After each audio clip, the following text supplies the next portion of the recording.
In this session, I'm going to touch upon the point estimates, sampling variability, and the application of the center limit theorem in more realistic settings.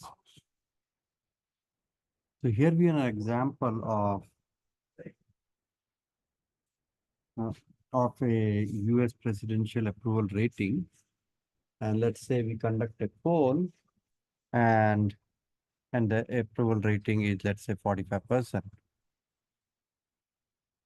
So this estimated value of the US president's approval rating of 45% is not the true proportion of the people in the entire United States, but they only represent the proportion of the sample from whom the data is collected. And this is the best available estimate in the absence of any other intelligence about the true population parameter. So the best estimate is the point estimate, but we will all certainly agree that the point estimate is unlikely to be repeated when you conduct this experiment of sampling once again.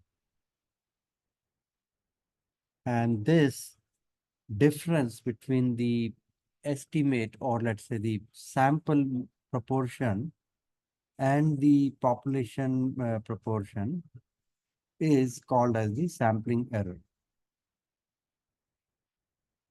So an estimate is typically referred to as with p hat, and p implies the true population parameter.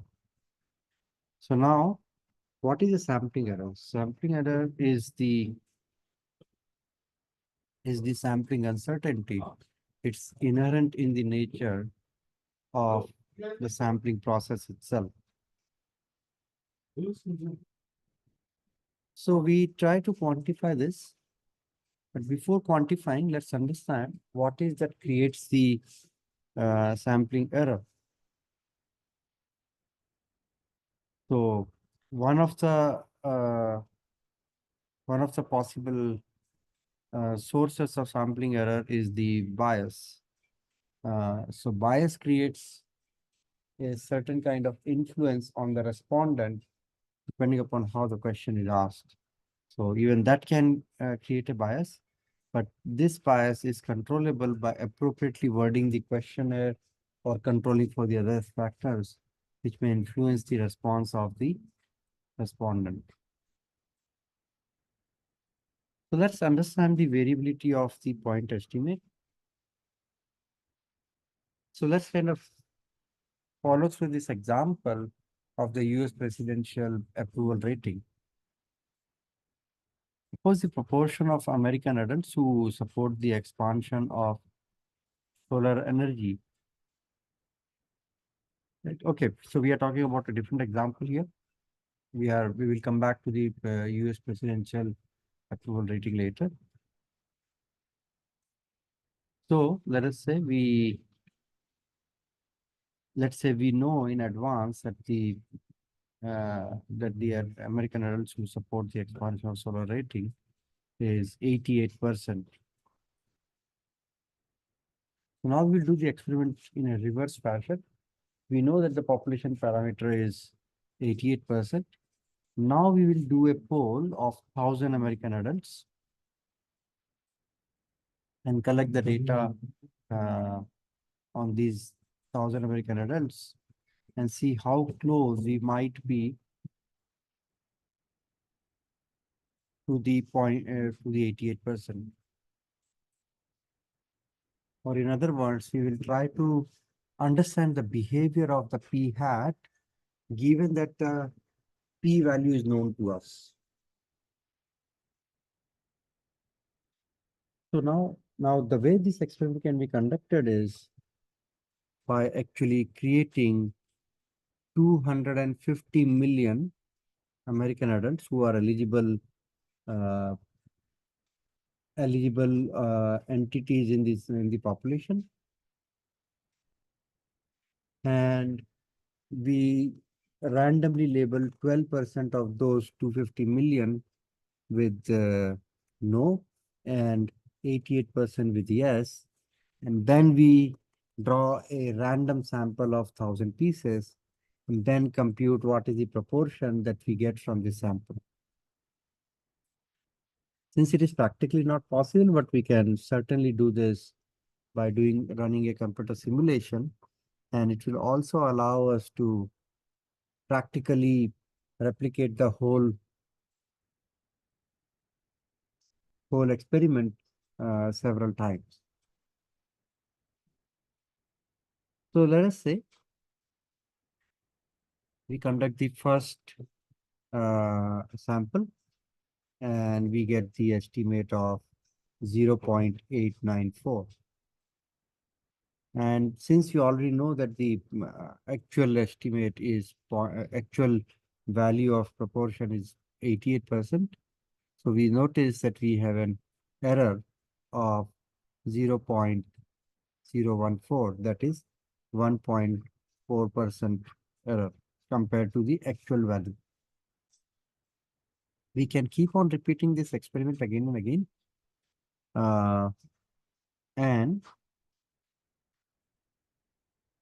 And keep recording these proportion values of the sample. And then we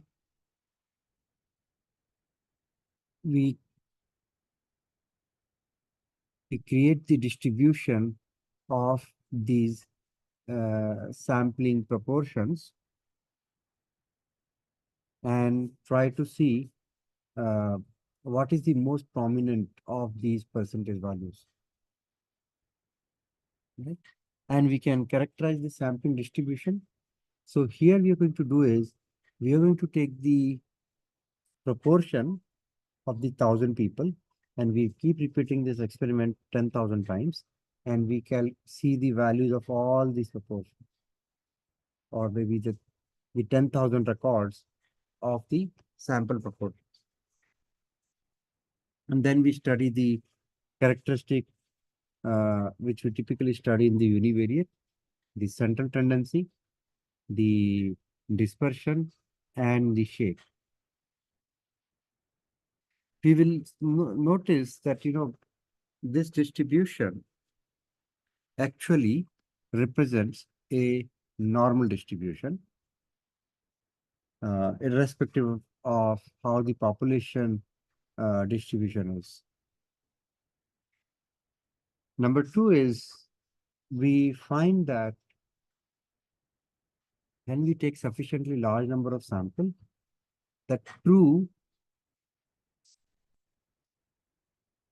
population proportion is captured by this sampling distribution, and the mean value of the sampling distribution indeed turns out to be 0.88. Well, that's what will recur again and again in every single sample that we take, or more likely to occur compared to the other values which are not the true population parameter. So here is one such distribution.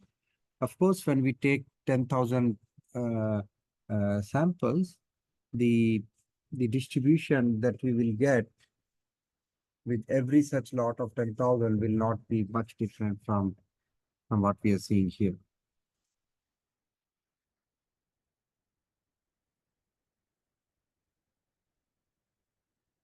But in the real world, we do not actually observe the sampling distribution. We do not do as 10,000 samples of 1,000 people to calculate the value.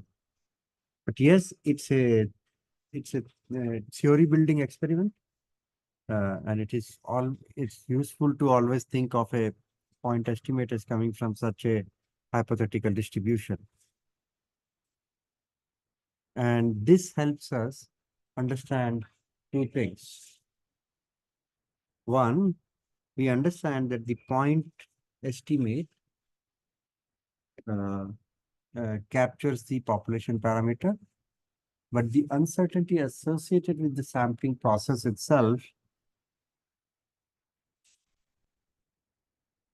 can be quantified by indicating the chance of the true parameter lying within a certain range. Let us say we can say that, 0.86 to zero point 0.9, right? We can say that this 0.6 to 0.89 covers all the proportion of the proportions that we observed in the sample.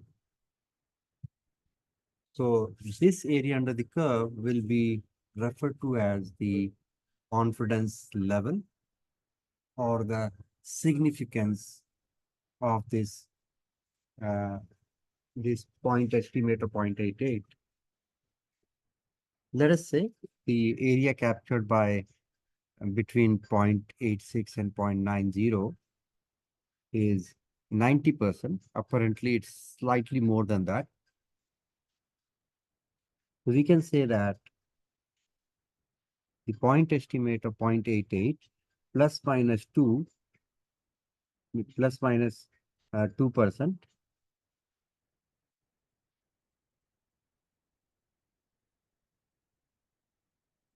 error is having a confidence level of 90%. Let me state it again. The point estimate of 0.88 plus minus 2% on the other side is likely to be realized 90% of the time. Or there is a confidence of 90% that you have actually covered the population parameter within this range.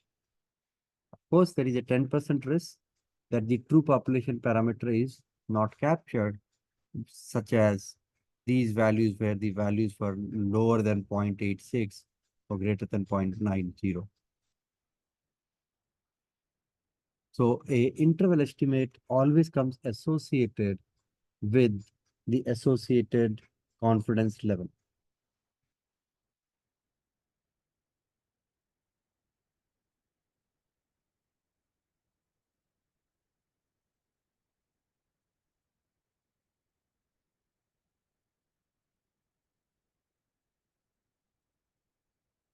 So we have understood there is a relation between the confidence level and the confidence interval. Uh, Larger the confidence interval, higher is the confidence level. Smaller the confidence interval, lower is the confidence level. Now let us look at what is the effect of the sample size itself on this experiment.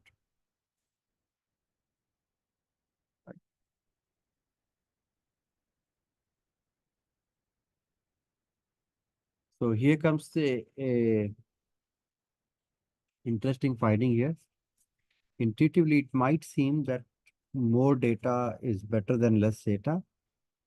In general, it is correct, but the typical error when p is equal to 0.88 and n is equal to 50 would be larger than the error we would expect when n is equal to 1000. Right? But the risk of not capturing the true population parameter is still very low.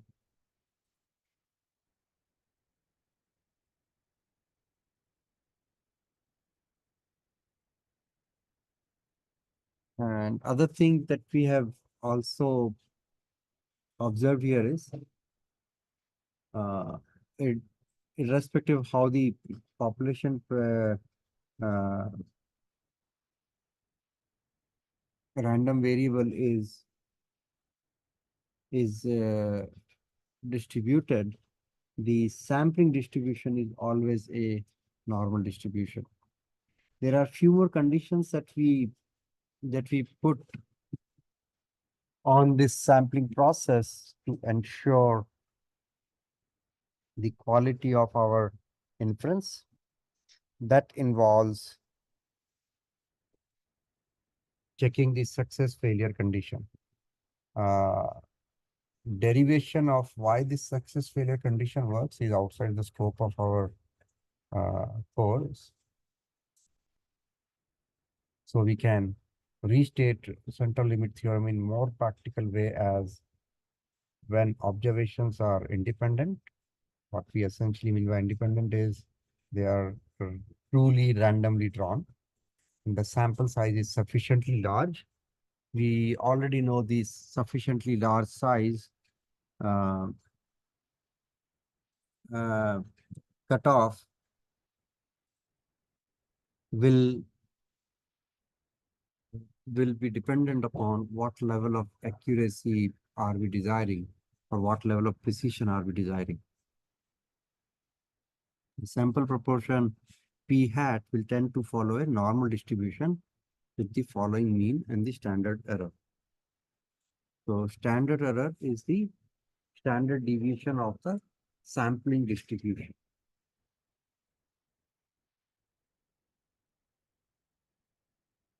which is given by root of PQ by N. So Q is nothing but your 1 minus P. Delta flight 1973 will serve to Punta Cana. Delta flight 644 will serve to Cancun. And Delta flight 1968 will serve to Nassau, Bahamas. That both flights are departing at Terminal E. Once again, Delta flight 1762 to Aruba. 1973 will serve to Punta Cana. 644 will serve to Cancun, and 1968 will serve to Other Nassau, condition that we Bahamas. apply is the sample size should be sufficiently large, dependent upon how skewed the proportion is in the population. So we typically look at a factor of 10. What we essentially imply is in case the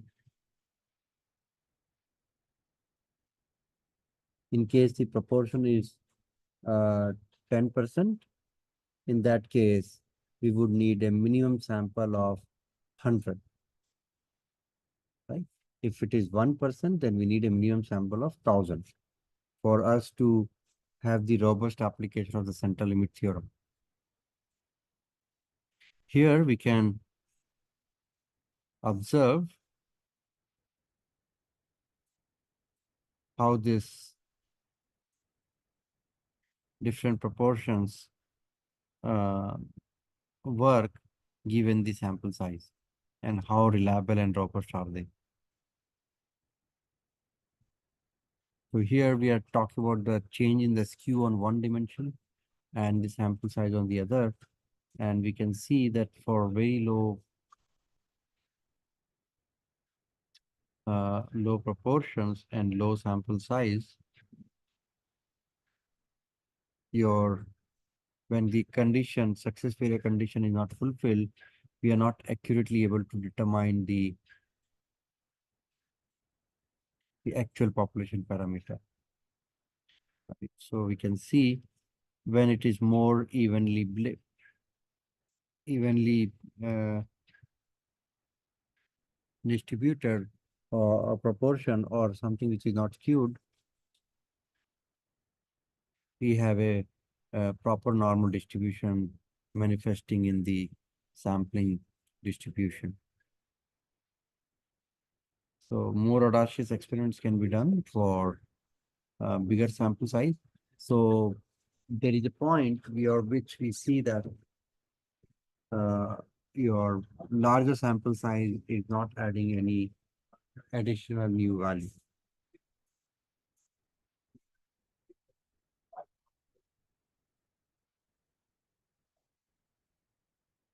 Right. So when we apply the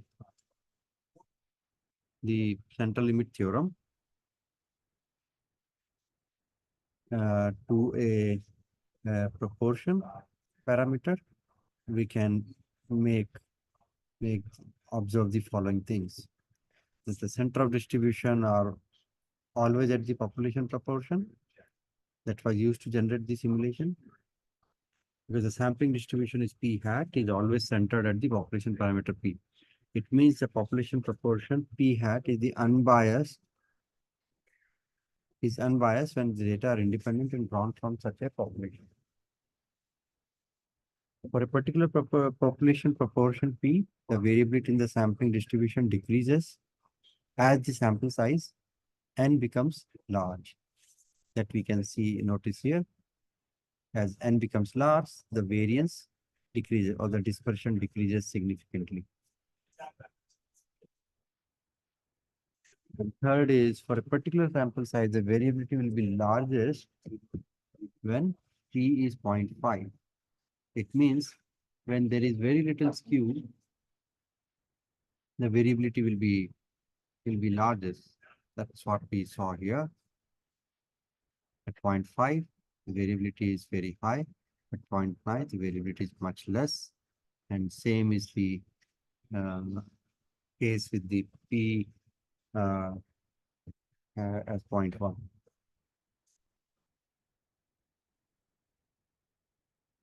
And then the concept can be applied to mean and the other statistical measures. I hope this helps you understand the concept of sampling variability, application of the central limit theorem in the real world, particularly when we are measuring the population parameter of proportion. Thank you.